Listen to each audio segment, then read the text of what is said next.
Hey, how's it going? Thanks for joining me.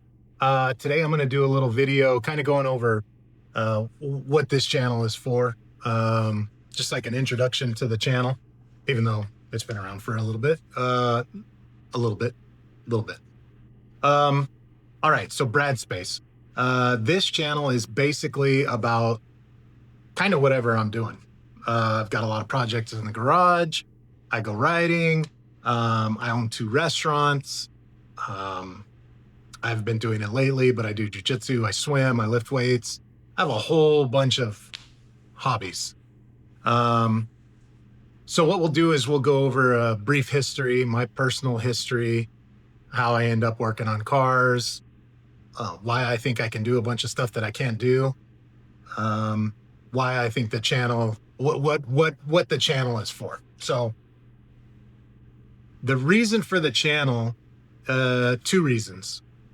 The first one being just kind of like a way for me to record the stuff I do for my kids to look back on, potentially my grandkids to look back on. So I leave something for them to see, what I was like, what I was up to. Hopefully to set an example to do stuff on your own, for any of my kids or grandkids or anybody else that watches it. You can be a moron like me and still do things that you don't think you can do. The information is all out there. You research, you make sure you got the tools, and you try it. You learn the hard way, and then hopefully over time you get better at it, and maybe one day you're good at it. Maybe one day I'll be good at it. I'm not counting on that, but I will keep struggling in pursuit of possibly being good at this stuff one day. So, yeah. Brief history on me. I am from a town in California called Indio, which is in the Coachella Valley, otherwise known as the Coachella Valley, if you're old enough to remember Bugs Bunny talking about it. Side note, sorry. It is near like Palm Springs. It's in the same valley where they have Coachella and Stagecoach now. That's where I grew up. Desert, very hot, very, very hot. Um, I don't really miss it. I miss being out in the desert, like off-roading and stuff. Miss some people, but overall, I'm happy to be where I'm at. So my first job when I probably got when I was like 11, I think, paperboy. Next job I had was when I was 12 during the summer working in date fields. Next job I can remember after that was at a company that my dad worked for. It was a plumbing and HVAC company, and I got a job as, a helper to one of the plumbers. Next job after that, I think was at a place called Shields Date Garden. Then when I got out of school, I was doing construction. And from there, I got a job at a place called Hovely Tire in Palm Desert, basically sweeping floors and helping do tires. From that, I ended up doing tires all the time. And then oil changes and brake jobs and alignments. I got to learn how to use the alignment rack. Then I moved on to another auto shop, continued much of the same stuff. Then I ended up at my buddy Albert's shop, which was Muffler World in India. And when I got there, I had some welding experience, but I was not a good welder by any means. I became a much better welder while working there. Still not a pro or anything like that, but I get by. I can get the job done. From there, I ended up going to school for HVAC, which I didn't. Once I got there, I realized I didn't need to. My dad had done HVAC since I was a kid and had his own company, and I had learned a lot from working with him. So then I did HVAC for a couple of years, and then a buddy of mine came to me and had this idea to do a magazine in the valley that we lived in. It was going to be centered on like music, art, whatever was kind of going on in the desert that didn't really there wasn't an outlet for artists and musicians and stuff to be able to get their stuff out there, and girls. So that's what we did. It was called Year From Where magazine. It turned into a legitimate business, and I turned into a drunk. And we ended up getting approached to move to Dallas and do a similar magazine out there. So we jumped on the chance, went out there, got things started. We had Mark Cuban an interview with Mark Cuban in our very first issue. But this was right around 2008 when the economy was crashing, everything was tanking. So all of the a magazine survived on advertising revenue, and it all just dried up and disappeared. So instead of being like we owned a business, it was like I was just a drunk in Texas with nothing.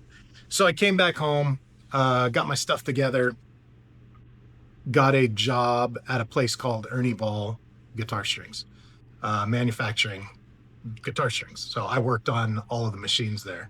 It was a great job, great company to work for. The owner, Sterling Ball, he had a passion for barbecue. So he started another company called Big Papa Smokers. And through that, I ended up helping a couple other guys, Joe and Jody, build barbecues and do other stuff. They one day decided, let's go do a barbecue competition. And they asked me if I wanted to go. So I went. Well, that turned into, we were doing barbecue competitions all the time, like 2 weekends a month, sometimes 4, sometimes 1. But with the support of Sterling Ball, a lot of support, it turned into like a whole nother thing. So we had our normal jobs that we were responsible for. And then with his support, we were doing a lot of practice cooks and testing and going to classes and all of this stuff. Became very serious. We ended up on the first or second season of TLC's Barbecue Pitmasters, which was a lot of fun. And the whole experience was a lot of fun. Like, without Sterling Ball and Big Papa Smokers, I wouldn't have my barbecue restaurant that I have today. We do that for, I don't know, we started doing that in like 2008 or maybe 7 or 9. I can't remember exactly. And then at some point I realized me and my wife had, our son was 2 and our girl was just born. And we had bought a house, a brand new house. Everything was going great. She was managing a big sports bar. And then one day I realized that we had bought a house in the same school district that I grew up in. And while I have tons of great friends from growing up and all of that, it wasn't a lot of fun for me or my sister. And the idea of my kids potentially going through some of that same stuff, I just couldn't stomach it. So we had gone on vacation in Oregon, and I just told my wife, like, man, we don't have to go back. We could sell the house from here and I'll just go find a job or whatever. She made me go back home, but 6 months later, we were in Boise. My dad donated a truck and I built a barbecue, mounted on the back, flatbedded it, bought an old travel trailer, converted that into a mobile kitchen, and we moved to Boise. And I think it was March of 2013, started selling barbecue. That eventually, over the next year and a half or so, turns into a brick and mortar. By the time we get to like 2019, we have like 30 something employees. We're running breakfast, lunch, and dinner. I'm getting ready to hire somebody to run the smoker all through the night just so that we can try and keep up. COVID comes along, that all vanishes. All of it, like all of that business vanishes. But then we're just struggling to stay afloat, stay alive, keep the jobs for our employees there. It was a real nightmare. So as that's going on, I'd been working on this concept for a burger joint that was different. And the main difference is the idea of selling somebody a hamburger that it's just comes to me as a frozen patty, and I sell it. That doesn't sit well with me because I don't know what's in it. And at Barbecue for Life, we cook on an offset smoker that I built. We burn nothing but wood. We make all the sausage. We cure and smoke the pastrami. We do everything possible in-house except for like bread and barbecue sauce. But that's super inefficient, especially in a post-COVID world. It was very, very labor intensive. And I knew that we needed something else to be able to keep Barbecue for Life alive. So I worked real hard on narrowing down the burger joint concept. And in 2021, we opened Hit List, which is burgers and hot sandwiches. We grind all the meat for the burgers, form the patties, we cure and smoke the pastrami, we make the meatballs, the chili. The only stuff there that we don't make meat-wise is the bacon and the hot dog. Everything else we do in-house for the meat work. That helped. That started growing real quickly. We got some recognition pretty early on for being a really good burger. And there's no magic. It's just real. But as the years have ticked on, the best way to explain the economy for a small restaurant, and I'm speaking for Idaho. I can't necessarily speak for other states. Maybe they're doing fine. But for us and a lot of other small businesses, since 22, it's just been like every month the volume gets turned down. And while, going over a 3-month period isn't that bad, when you go from 22 to now, it's pretty bad, man. It's getting pretty tough out there. So, but we'll just keep plugging along and keep selling food and try and keep the doors open for, whenever that better economy does come around, we'll be ready to get to work and capitalize on it. So that's the restaurants, right? During that pre-COVID period, I ended up building a bunch of smokers for other customers and stuff. Some for us. I had to build a really big one for Barbecue for Life, which worked out really well. All right, let's go over all of the projects. We'll start with my 1970 Squareback, the blue car. I got that car in 21. I sold my truck that I had a payment on. I was like, I don't need this. I got my barbecue truck. I don't need a whole nother truck.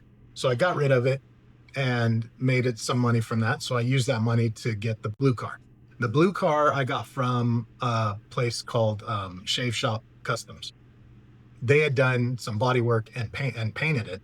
The rest of the car was a disaster. There's a whole video that shows all the work I've done to it. It looked great from the outside because of the work they had done, but they weren't trying to do a full refresh on the car. They just wanted to put paint on it. So I got to work on it, and it's my daily driver now. I had my buddy Josh from the YouTube channel Scrambled Pegs a few years ago. He still had his VW shop. Crazy motor builder. His attention to detail is wild. So I had him build a motor for it. It's a 2017 cc. It's a beast. It's not a fast, I tell people it's a fast VW, but it's not a fast car. But for what it is, I absolutely love it. Super dependable, drive it all the time. I have all the interior for that car, but I drive it. So the interior's been sitting for 2 years, and eventually I'll get around to putting it in. Next up would be my Softail, which I got in 22. I spent, from the time I was 18 or 19, I've ridden motorcycles. Back then, I wouldn't buy a Harley because, one, they were kind of expensive back then. They're really expensive now, but there's a lot of older ones that are available. When I was younger, the older ones that were available were kind of dog shit bikes that they weren't in great shape, and I just didn't have any interest in it. There was also a really big motorcycle club culture that was growing, and I didn't want to be associated with that. So I rode Hondas and Kawasaki's. I just didn't want anything to do with a Harley at that time. And then I became a really bad drinker, wrecked a few times, and hit a point where I was I either need to quit driving or quit riding or quit drinking. So I quit riding. Fast forward a few more years, I quit drinking. And then we get to 22. I had realized, hey, I'm pretty much sober. I still drink every now and then, but it's pretty rare. And I was okay, I'm sober.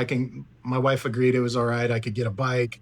And so now I've grown up with Harleys. So I definitely have love for them. And I was all right, now's the time. I'm not after a fast bike. I want something that I can cruise on, that I enjoy and I can work on. So yeah, in 22, I picked up the 07 Heritage Classic Softail. And I absolutely love that bike. There's a ton of videos of me working on that thing. So next would be Dos Camino. I always wanted to buy a Type 3 that had been turned into a truck, but when they would pop up, they'd either be too far away or in too bad of shape that it didn't make sense for me to buy it. And I also kind of didn't like the way when they were some people turn them into trucks. I didn't like the way they were finished or exactly how they did it. So one day this car popped up, and it was a shell. Um, the wife agreed that I could get another project because it was cheap, and we got it. So I cut the whole top off. And one of the things I don't like about when they turn them into trucks, with the cab at the stock height, the windshield looks huge. It looks like a bubble top. So at any rate, I cut it off, moved the rear forward. I chopped it 4 inches, and there's videos on all the suspension work and all of that stuff. So that's that. Hopefully over the next year, I'll actually get that thing driving, not complete, but driving.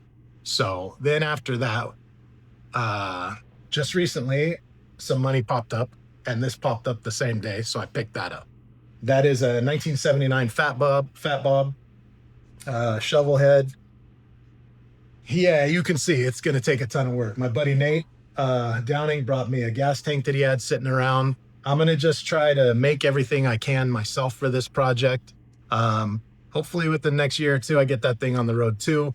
I would like to one day build a trailer to pull the bike with Dos Camino, but that's a whole nother project. So, all right. And then the last project is a 1969 VW Bug that my grandparents bought brand new in 1970, and it's been in the family ever since.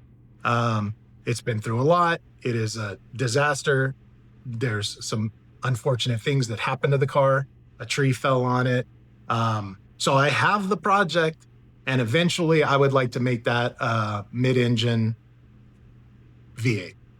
But that's way down the road. So yeah, so really this channel, what I want people to get from this channel is you don't have to be a professional to do some of this stuff, or at least try it. Because I'm not a professional at any of this stuff, but I can get by. I can kind of force my way through it, make some mistakes, try again, learn. I think there's too many people that don't know that they can just go into their garage if they have tools and they can do this stuff. So that's what I'd like people to see, and also to learn from my mistakes, because I do a lot of stuff wrong because it's the first time I'm doing it. I try to research it. I do my best, but I'm also stubborn and a knucklehead and create my own issues sometimes, and hopefully people can learn from that too. So yeah, that's the goal. Is really, I just want to have something left for my family to see when I'm gone. And I also hope that some of these videos will help people get out and do the work themselves, as opposed to just paying somebody to do it. Because, I could be the guy you're paying to do it, right? And I don't know what the hell I'm doing. So, keep that in mind. Yeah, man, that's about it. I hope people enjoy it. I don't ever expect to be making my money from YouTube, getting rich from YouTube or anything like that, which is why I don't hound people to subscribe and like and all of that stuff. If you like it and enjoy it, cool. I appreciate it. And if you don't, I can understand that too. I'm not very good to look at. And my projects are kind of a disaster. So I understand that. But I do hope that some of you enjoy it. And, hopefully I get some of these things on the road. So thanks for watching. We'll see you next time.